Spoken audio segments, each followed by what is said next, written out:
Hello,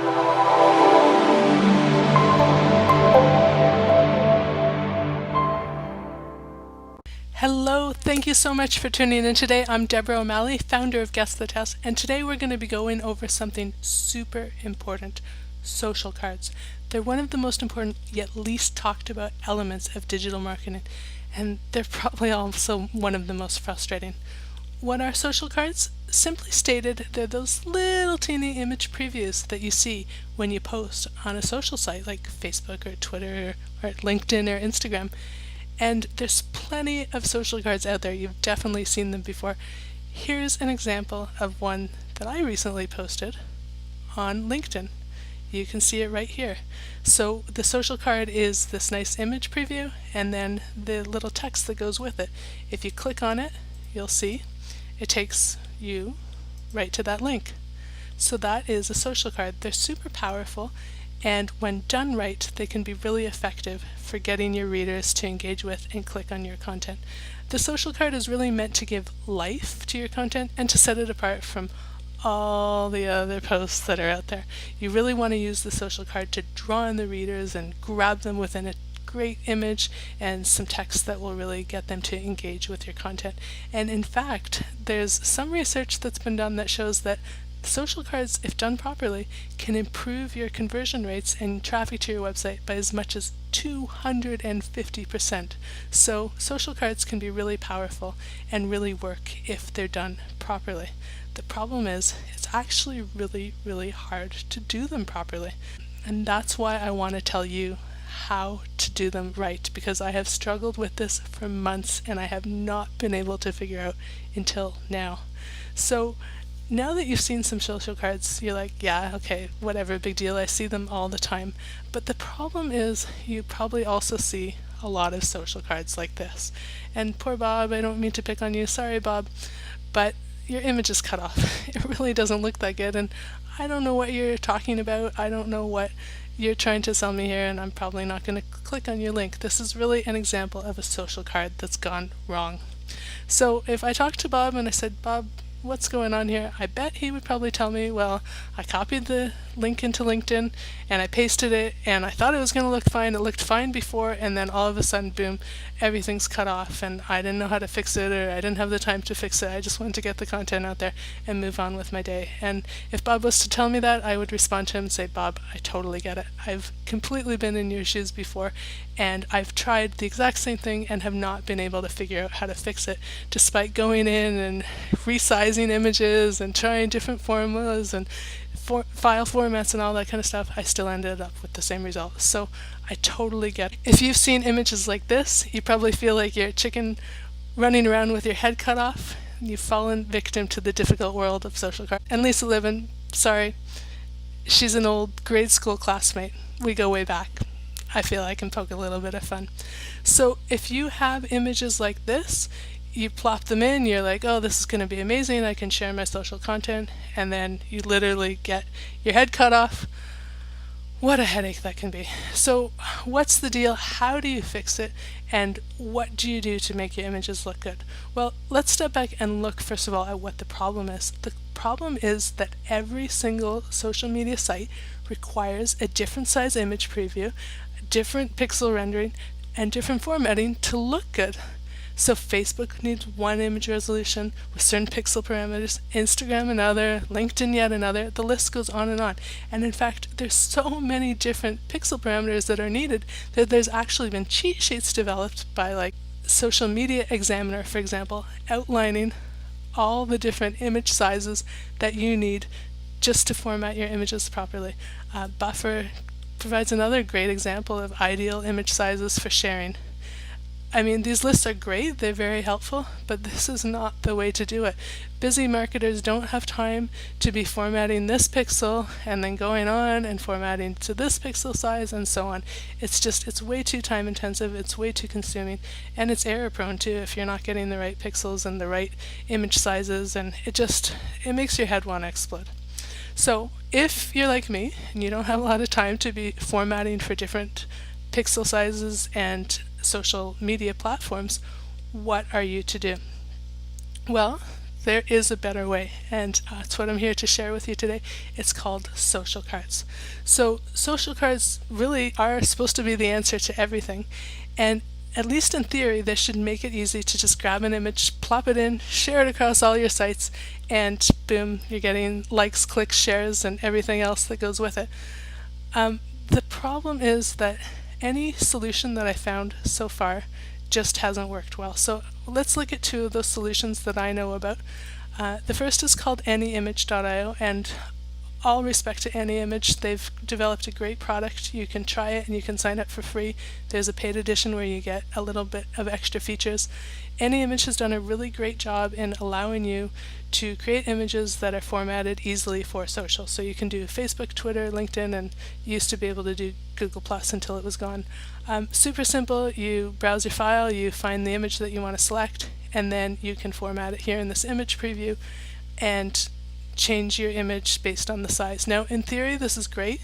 In practice, I hate to say it doesn't work that great. I've run into a lot of problems where the image preview on Facebook looks different than Twitter, and it's off to one side, or the margin is too big on one side, and LinkedIn it just doesn't look quite as good.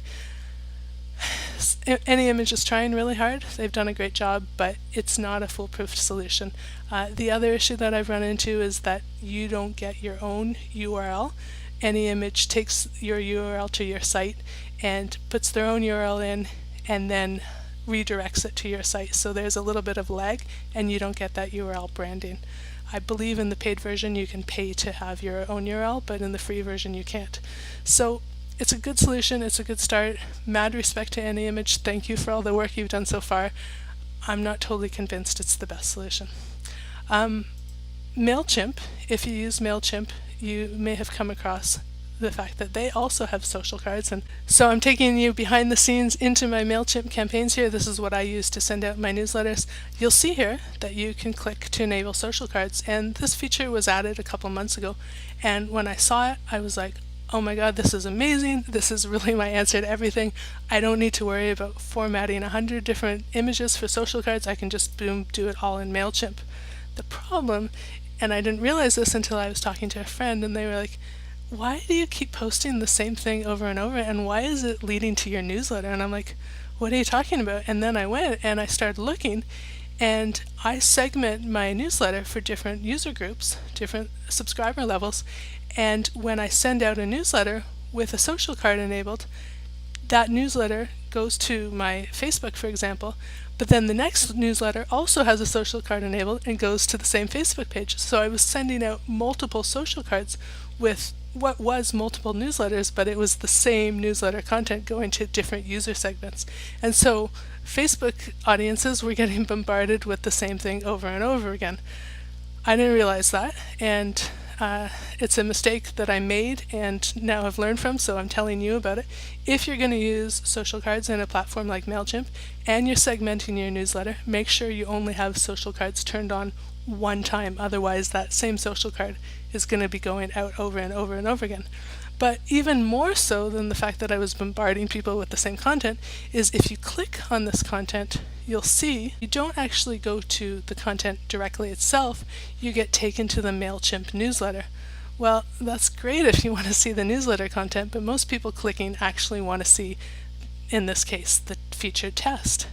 So it wasn't really that useful for bringing people directly to the content. It brought them to the newsletter, which is now an extra conversion step to try and get them to the actual content.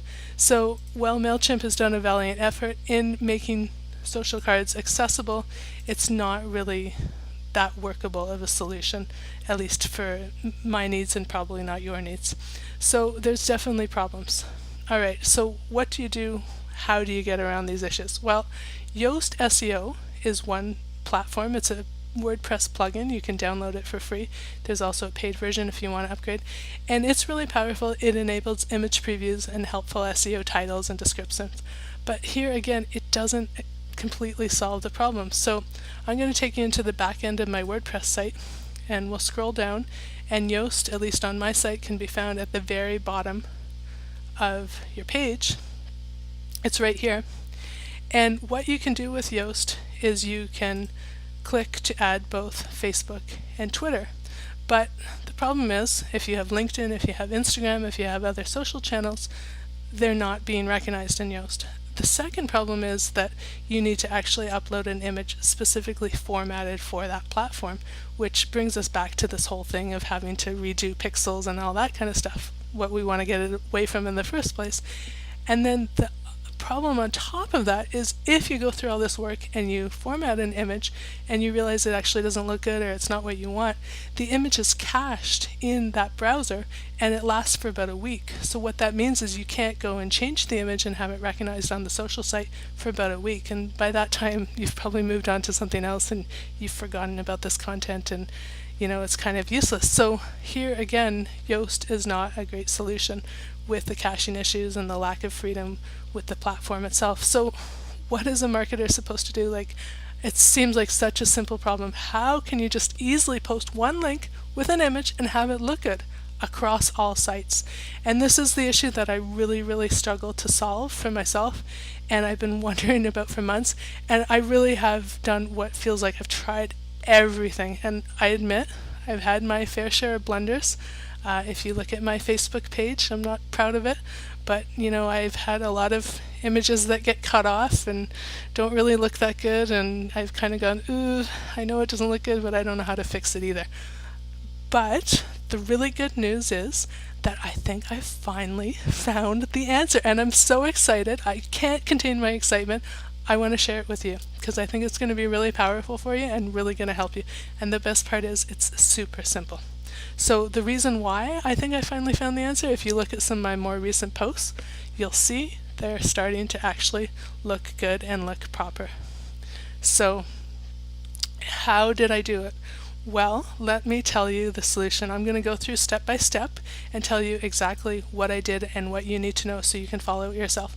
Before we get into it, I just want to know that there are some basic guidelines that you should follow.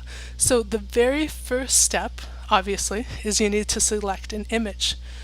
Okay, super simple, but there's actually a lot of thought and consideration that needs to go into selecting the right image.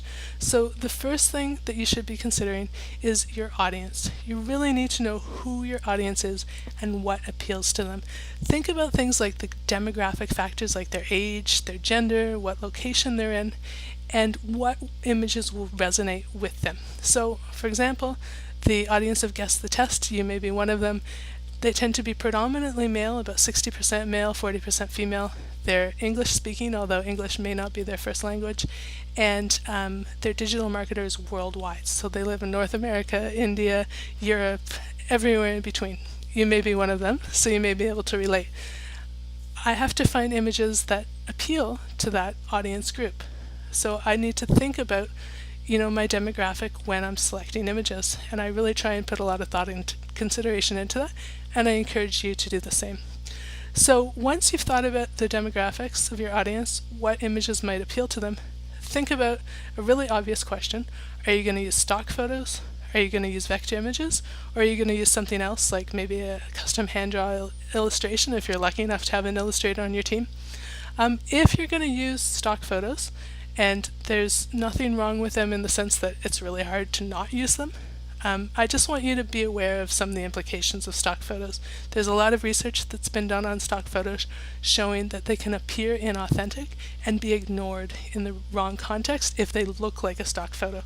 So just be aware of that and consider that when you're using stock photos. I try and use vector photos as much as possible to try and get away from that, although I haven't actually seen any A/B tests or eye tracking experiments showing that vector photos work better, vector images work better. So if you have any data on that, feel free to share it. I'd love to know. The other thing to consider is just kind of the connotation of the image that you're choosing. If you're choosing businessmen, for example, and they're all standing with their arms crossed like this, that's not going to have a great connotation for your audience. It sort of implies that you're closed-minded, you're closed off, and you're not welcoming. Maybe that's what you're going for, but if you're going for something welcoming, open arms, you'll want to have images that sort of express that connotation. So really thinking about the image and the connotation that you're going to use before you even go and select your image. Once you've selected it, I strongly recommend that you A/B test to see if there's an image that works best for your audience and really increases click-through rates or conversions, because you'd be surprised at how powerful and how much of an impact an image can have. And there's some studies on Guess the Test that show exactly that. So you want to select your photo. Where do you go? My recommendation is to go to a stock photo site. I personally use Deposit Photos. It's not my favorite program out there. I actually prefer iStock more because iStock has, in my mind, better quality images and a lot more variety, but it's way more expensive. So I've deferred to Deposit Photos because it has good enough photos, enough variety, and the price point is right. It's up to you what you want to use, but my recommendation is Deposit Photos as kind of a starter place. So if you go with Deposit Photos and you've signed up, you can go ahead and type in the search terminology that you're looking for and select some photos that might appeal to you. You can go through and look. Now, once you've selected a photo, let's go ahead and just choose this one. You can choose the different image sizes to download it, or as a vector EPS. If you have the capability to edit your image as an EPS, which is a vector file, in something like Illustrator, I strongly recommend that you download it as an EPS, and then you can edit any of the image elements.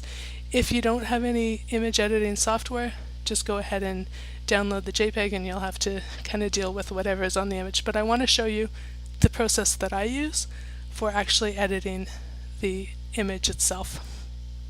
So I download it, which I've already done. I'm going to re-download it here. I save it. I'm going to save it on my desktop. I tend to save things on my desktop and then organize everything later, whatever process works for you.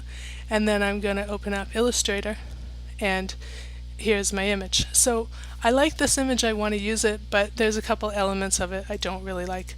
I want to get rid of the sales, the 50%,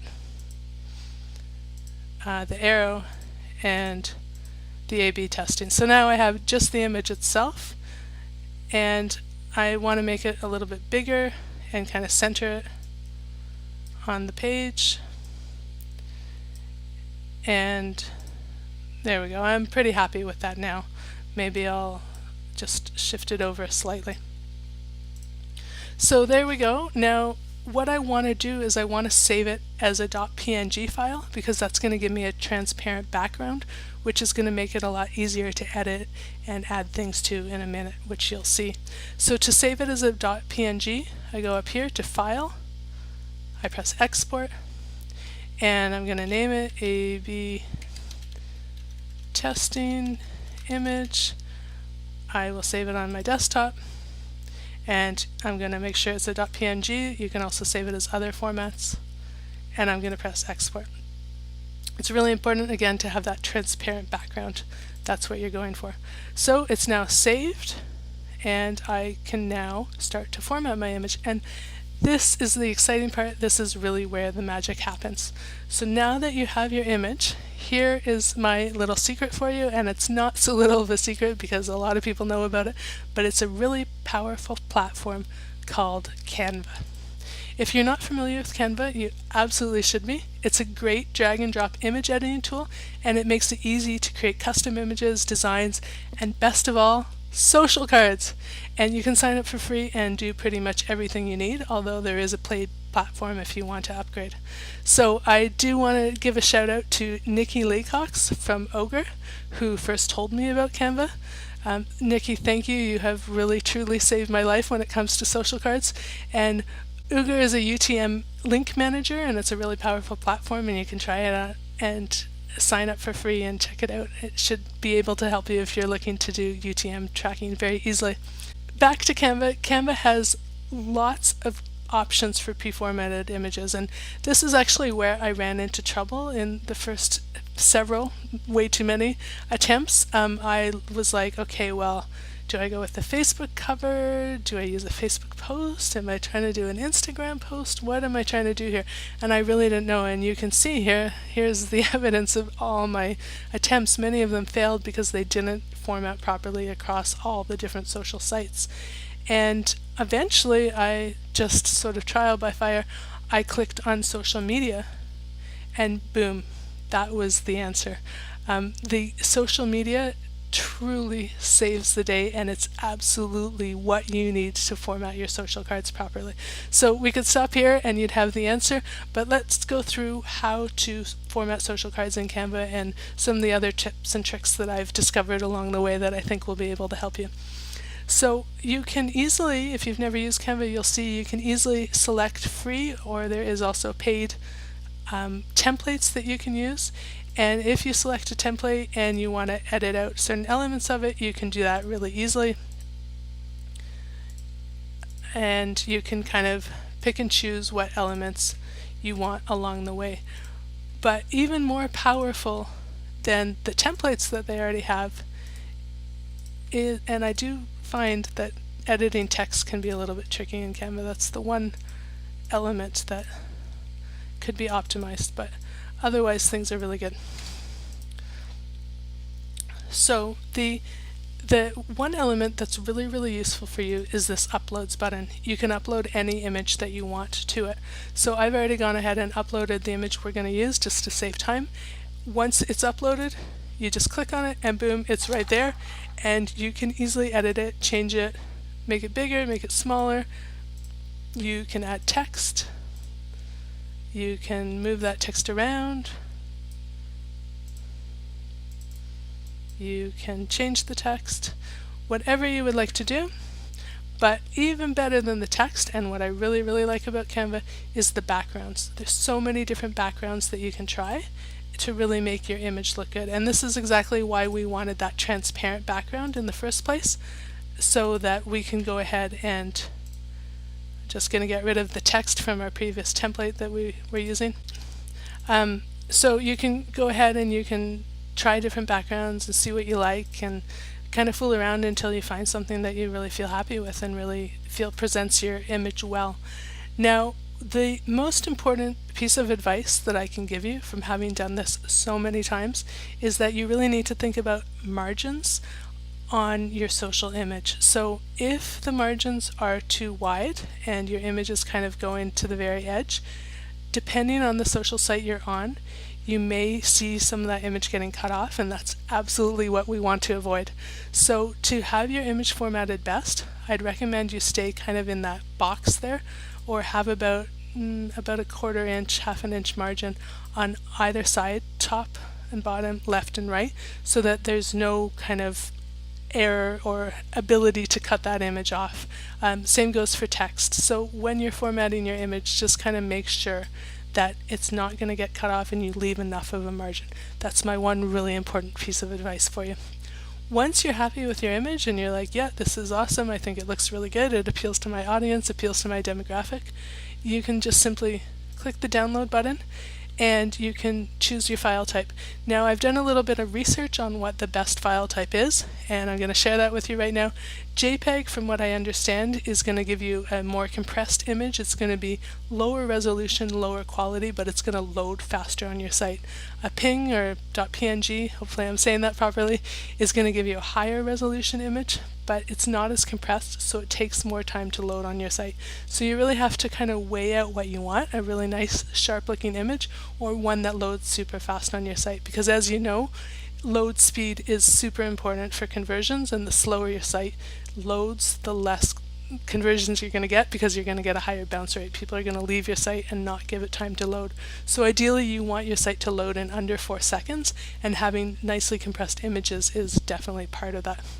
So I'm going to go ahead and select PNG. I want the image to look really good. It is, after all, a social card. Download it, and it prepares it for you, works its magic, and boom. You can also upgrade on Canva.